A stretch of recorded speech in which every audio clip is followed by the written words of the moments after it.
Là, nous allons voir la différence entre un semis plein terre et un semis engodé. Donc ici, on a un petit chêne spontané qu'on va retirer du sol pour pouvoir observer la racine.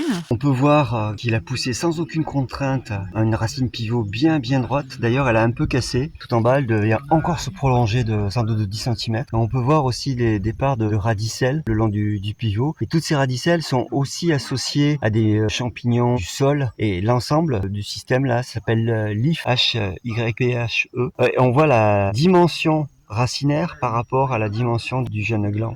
Ça, c'est la pédagogie semée. On est passé dans un pot minuscule. Quand on le dépote, on voit que les racines, non seulement ont atteint le bout du pot, mais elles ont même commencé à remonter. Et si j'émiette le système racinaire devant vous, au lieu d'être tout en longueur, eh bien, il est tout compacté, rabougri. Et là, la reprise, si on le plantait donc dans un champ, sera beaucoup plus difficile. Et il sera pas autonome avant relativement longtemps. Vous voyez, son chevelu racinaire, quand on le déploie, il est immense, lui aussi, mais il est contrarié. Il y a des coudes.